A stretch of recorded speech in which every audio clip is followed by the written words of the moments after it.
ये कहानी है एक ऐसे स्नाइपर की जो पहले तो एक आम टीचर हुआ करता था, पर फिर उसकी लाइफ में कुछ ऐसा हुआ जिसके बाद वो एक खूंखार स्नाइपर बनने पर मजबूर हो गया। कहानी की शुरुआत होती है यूक्रेन के एक बहुत ही शांत इलाके से, और इस इलाके में हम एक छोटी सी झोपड़ी को देखते हैं, जिस झोपड़ी में एक कपल रहता है जिसमें हस्बैंड का नाम मिकोला और वाइफ का नाम है नास्टिया। मिकोला एक टीचर है और पास के ही एक स्कूल में बच्चों को पढ़ाता है। वो एक बहुत ही अच्छा टीचर है और सभी बच्चे उससे काफी खुश भी रहते हैं, सिवाय एक बच्चे के जिसका नाम है इवान। इवान एक बहुत ही बदतमीज बच्चा था और वो मिकोला को नीचा दिखाने का एक भी मौका नहीं छोड़ता था। मिकोला को भी उसकी बातों से कोई फर्क नहीं पड़ता और वो अपनी जिंदगी में मस्त रहता। एक दिन जब मिकोला अपने स्कूल में था, तब यहाँ पर उसे पता चलता है कि रसिया ने यूक्रेन पर हमला कर दिया है और यूक्रेन की बहुत सी जगहों पर कब्जा भी कर रहे हैं। शाम को जब मिकोला घर आया तो उसे ये बात पता चली कि उसकी वाइफ प्रेग्नेंट है, और ये जानकर उसे काफी खुशी हुई और फिर उन दोनों ने साथ मिलकर इस खुशी को सेलिब्रेट किया। अगले दिन मिकोला अपनी वाइफ को बाय बोलकर काम पर निकल गया, लेकिन जब वो रास्ते में था तो उसने दो सैनिकों को देखा। हालांकि मिकोला ने इस पर ज्यादा ध्यान नहीं दिया और वो फटाफट से अपने स्कूल पहुंचा, लेकिन जब वो स्कूल के अंदर आया तो पूरा स्कूल खाली मिला। तभी उसने टीवी पर न्यूज देखी कि रसिया ने उसके शहर पर भी कब्जा कर लिया है, और अब उसे एहसास हुआ कि उसने रास्ते में जो सैनिक देखे वो असल में रसिया के थे। ये सोचकर उसे अपनी वाइफ की फिक्र हुई और वो फिर फौरन अपने घर की ओर भागा। जब मिकोला घर पहुंचा तो उसने देखा कि उसकी वाइफ को दो सैनिक बुरी तरह से पीट रहे थे। उसने अपनी वाइफ को बचाने की काफी कोशिश की, लेकिन उन सैनिकों ने उसकी भी धुलाई कर दी। मिकोला ने रिक्वेस्ट की कि वो उसकी वाइफ को ना मारे क्योंकि वो प्रेग्नेंट है, लेकिन इन सैनिकों ने उसकी एक भी नहीं सुनी और थोड़ी धुलाई के बाद उन्होंने मिकोला के घर की तलाशी भी ली और उसे आग के हवाले करके वहां से जाने लगे। मगर अपने घर को जलता देख नास्टिया गुस्से से लाल हो गई और एक पत्थर उठाकर उन्हें मारने की कोशिश की। ये देखकर उन सैनिकों ने गोली चला दी और नास्टिया की वहीं मौके पर मौत हो गई। अपनी वाइफ को मरता हुआ देख मिकोला पूरी तरह से टूट गया और फूट फूट कर रोने लगा। ऐसे ही कुछ घंटे बीत गए और दो यूक्रेनी सैनिक मिकोला के पास आए। उन्होंने उसकी पहचान की और कब्र खोदकर नास्टिया को दफनाने में उसकी मदद की। नास्टिया की मौत के बाद मिकोला की जिंदगी पूरी तरह से बिखर चुकी थी और अब ना तो उसके पास कोई घर था और ना ही कोई फैमिली। निकोला बदले की आग में चल रहा था और उसे हर हाल में उन सैनिकों को खत्म करना था, और यही सोचकर वो यूक्रेन की फौज में शामिल होने का फैसला करता है। सैनिक मिकोला को लेकर अपने बेस पर आए, मगर उसके सीनियर ने मिकोला को देखा तो वो काफी नाराज हो गए और यहाँ पर उसे फौज में भर्ती करने से मना कर दिया, क्योंकि उसे डर था कि कहीं मिकोला कोई जासूस ना हो। यहाँ पर मिकोला ने पूरी कहानी बताई और उसे बताया कि वो रसियन सैनिकों को मारकर इस देश को आजाद करना चाहता है, और ये सुनकर कर्नल ने उसे एक मौका देने का फैसला किया और अगले ही दिन से उसकी ट्रेनिंग शुरू हो गई। अब क्योंकि मिकोला एक आम इंसान था तो इसलिए उसे ट्रेनिंग के दौरान काफी मुश्किलें हो रही थी। यहाँ एक साथी ने मिकोला की मदद की और उसे गन असेंबल और डीअसेंबल करना सिखाया। कैंप में मौजूद सैनिकों को लग रहा था कि मिकोला कभी एक अच्छा सैनिक नहीं बन पाएगा, लेकिन उसने भी हार नहीं मानी और अपनी ट्रेनिंग करता रहा। एक रात मिकोला अपने साथियों से कहता है कि वो उसे उसके नाम से ना बुलाएं क्योंकि उसका कोड नेम है रावेन।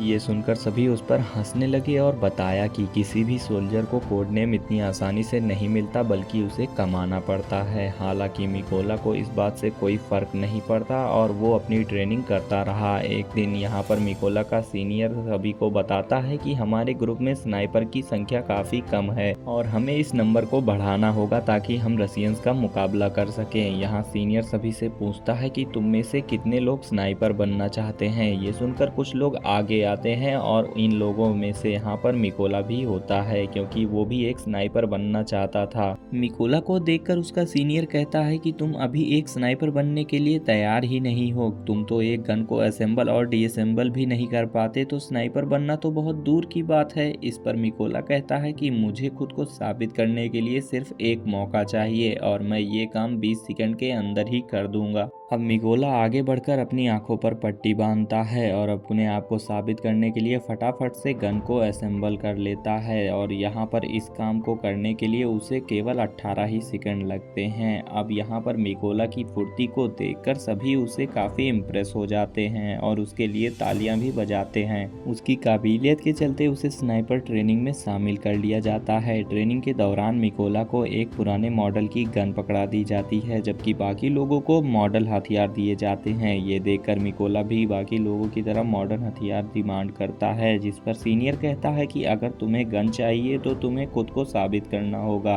मिकोला के पास कोई और ऑप्शन नहीं था, इसीलिए उसे जो भी मिला वो उसे लेकर वहां से निकल गया। ट्रेनिंग के दौरान सीनियर सभी से बताता है कि स्नाइपर के सामने कोई भी सिचुएशन क्यों ना आ जाए, लेकिन वो अपनी जगह से इंच भर नहीं हिलता और अपने टारगेट पर निशाना बना कर रखता है।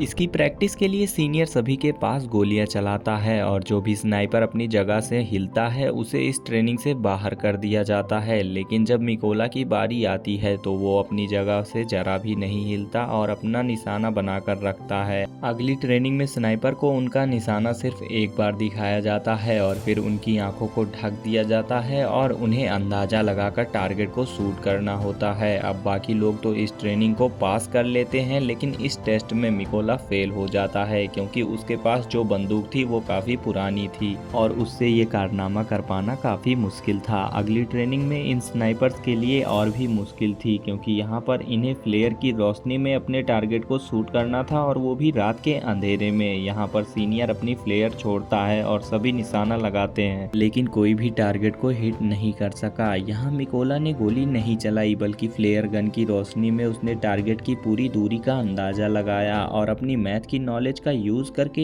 एक परफेक्ट शॉट मारा। ये देखकर उसका सीनियर उससे काफी इम्प्रेस हुआ। कर्नल ने मिकोला को सैल्यूट किया और उसे बताया कि उसने इस टेस्ट को पास कर लिया है और उसे उसका मनचाहा कोड नेम भी दे दिया। थोड़े दिन बाद कर्नल मिकोला के पास आता है और उससे कहता है कि वो अपना सामान पैक कर ले क्योंकि उन्हें एक मिशन पर जाना है। खबर आई है कि कुछ रशियन सोल्जर्स ने एक चेक पोस्ट पर कब्जा कर लिया है। जल्द ही मिकोला अपनी टीम के साथ लोकेशन पर पहुंच गया और अपना निशाना लगाकर बैठ गए। अभी ये लोग रशियन सोल्जर्स को मारने ही वाले थे कि तभी इन्हें एक गाड़ी दिखी जो चेक पोस्ट की तरफ बढ़ती आ रही थी। इधर रशियन सोल्जर्स ने गाड़ी को रोक लिया और सैनिकों ने उन्हें खूब मारा और ये सब देखकर कर्नल ने अपने सैनिकों को फायर करने का ऑर्डर दिया और देखते ही देखते सभी रशियन सोल्जर्स मारे गए और इस तरह इनका पहला मिशन कंप्लीट हुआ। मिशन के बाद जब सभी बेस पर पहुंचे तो मिकोला ने देखा कि उसके बहुत से साथी बेस पर तो मौजूद ही नहीं हैं और उसे बताया गया कि उसके बाकी साथियों को एक दूसरे मिशन पर भेजा गया है। अगले दिन मिकोला को खबर लगी कि उस मिशन के दौरान मिकोला के बहुत सारे साथी मारे गए हैं और उन सभी लोगों को एक स्नाइपर ने मारा है। स्नाइपर का नाम सेरी था और वो रसिया का सबसे घातक स्नाइपर था। ऐसे ही कुछ दिन बीत गए और मिकोला अपने साथियों के साथ अगले मिशन पर निकल गया। लोकेशन पर पहुंचकर इन्होंने चारों तरफ माइंस बिछा दी और अपनी अपनी पोजीशंस लेकर बैठ गए। थोड़ी देर बाद रसियन सैनिक वहां पहुंच गए और इन सैनिकों के साथ इवान भी था। इवान वही लड़का था जो स्कूल में मिकोला को परेशान किया करता था। ऐसे ही उनके पैर लैंड माइंस पर पड़े, वहां जोरदार धमाके हुए और वो सभी मारे गए। मिशन पूरा करके ये सभी बेस कैंप पर लौट आए। यहाँ कर्नल ने मिकोला को अपनी फैमिली की फोटो दिखाई और उसे बताया कि उसकी फैमिली में 3 लोग हैं और उसकी दोनों बेटियां इस बात से अनजान हैं कि उसका पिता एक सोल्जर है। अगली सुबह ये सभी अपने मिशन पर निकल गए। मिशन काफ़ी इम्पोर्टेंट था क्योंकि इन्हें खबर मिली थी कि रसियन सोल्जर्स यहाँ पर एक टुकड़ी के साथ रास्ते से गुजरने वाली है। यहाँ पर कर्नल और मिकोला फटाफट से लोकेशन पर पहुँचे और अपनी पोजीशन लेकर बैठ गए। थोड़ी देर बाद इन्हें 2 रसियन सोल्जर दिखे जो अपनी बाकी की टीम का इंतजार कर रहे थे। यहाँ मिकोला नोटिस करता है कि इनमें से एक सैनिक वो ही है जिसने उसकी वाइफ को गोली मारी थी और वो मिकोला के ठीक निशाने पर था। यहाँ मिकोला ने गोली चलाने की परमिशन मांगी पर कर्नल ने मना कर दिया, लेकिन मिकोला गुस्से से लाल हो रहा था। यहाँ पर वो गोली चला देता है जिससे उस सैनिक की मौत हो जाती है। रसियंस को भी उनकी लोकेशन का पता लग गया, लेकिन इससे भी बुरी बात ये थी कि रसिया के सबसे सबसे खतरनाक स्नाइपर जिसका नाम सेरी था वो भी अपनी पोजीशन लेकर बैठा था। इससे पहले कि वो उनकी लोकेशन जान पाता, सेरी ने उसे हेडशॉट दे दिया जिससे कि मौके पर ही कर्नल की मौत हो गई। अब मिकोला समझ गया था कि रसियंस को उनकी लोकेशन का पता लग चुका है और जल्दी ही वो दुश्मन इलाकों से बाहर आ गया। इधर वो अपने सीधा बेस पर पहुंचा। अब मिकोला ने कर्नल की मौत का काफी अफसोस किया। यहाँ उसने कसम खाई कि वो सेरी की जान लेकर कर्नल की मौत का बदला लेगा। जल्दी मिकोला को 2 रसियन स्नाइपर की खबर मिली और वो फौरन अगले मिशन पर निकल गया। वो लोकेशन पर पहुंचा और अपना निशाना लगाकर बैठ गया। जल्द ही उसने एक स्नाइपर को मार गिराया। इस फायरिंग के दौरान एक गोली उसे भी लग गई, लेकिन उसने हार नहीं मानी और जैसे तैसे करके उसने दूसरे स्नाइपर को भी मार गिराया। अब क्योंकि वो घायल था इसलिए वो एक सीक्रेट बेस पे चला गया और अपनी बॉडी को आराम दिया। इस दौरान उसे आर्मी के मेजर का कॉल आया और उसने मिकोला को बताया कि हमने स्नाइपर का पता लगा लिया है जिसमें कर्नल को गोली मारी थी। इसके बाद मिकोला अपने स्नाइपर बेस पर पहुंचा जहां मेजर सभी को स्नाइपर्स के बारे में बता रहे थे। मेजर बता रहा था कि उसका नाम सेरी है जो कि रसिया का सबसे बेहतरीन स्नाइपर है। सेरी ने यूक्रेन के 6 सबसे काबिल स्नाइपर को मार गिराया है, इसीलिए हमें उसे हल्के में नहीं लेना चाहिए। मेजर बताते हैं कि सेरी एक ऐसा स्नाइपर है जो आमतौर पर अपनी पोजीशन को चेंज नहीं करता और एक खास लोकेशन पर बैठकर अपने दुश्मनों का शिकार करता है। अब ये सभी लोग एक प्लान बनाते हैं कि वो सेरी की लोकेशन पर 2 टीम बनाकर जाएंगे। प्लान के मुताबिक इनकी पहली टीम रसियन सैनिकों पर सामने से अटैक करेगी और जब वो लोग इस अटैक में बिजी होंगे तो इनकी दूसरी टीम उन लोगों पर पीछे से हमला करेगी और इस भगदड़ का फायदा उठाकर मिकोला बिल्डिंग के अंदर जाएगा और सेरी को मार देगा। प्लानिंग हो जाने के बाद सभी उस लोकेशन की तरफ निकल गए और लोकेशन पर जाते ही निशाना लगाकर बैठ गए। मिकोला भी चुपके से बिल्डिंग में एंटर हुआ, लेकिन यहाँ पर उसे 2 रसियन सैनिक दिखे। उसने बिना ही किसी देरी किए उन दोनों को मार डाला और बिल्डिंग के आगे बढ़ गया। इसके बाद उसने अपनी टीम को सिग्नल दिया और सिग्नल मिलते ही उन्होंने सभी सैनिकों को मार गिराया। इधर सेरी ने नोटिस किया कि उसका कोई भी साथी यहाँ पर रिपोर्ट नहीं कर रहा है। उसे कुछ गड़बड़ महसूस हुई। वो बिल्डिंग की छत पर चला गया जहां पर पहले से एक स्नाइपर था, लेकिन ऊपर जाकर उसे पता लगा कि वो भी मर चुका है। अब सेरी को एहसास हुआ कि यूक्रेन के सैनिकों ने उसे चारों तरफ से घेर लिया है। उसने अपने बेस पर बैकअप के लिए कांटेक्ट किया, लेकिन बैकअप को आने में यहाँ पर 10 मिनट लगने वाले थे।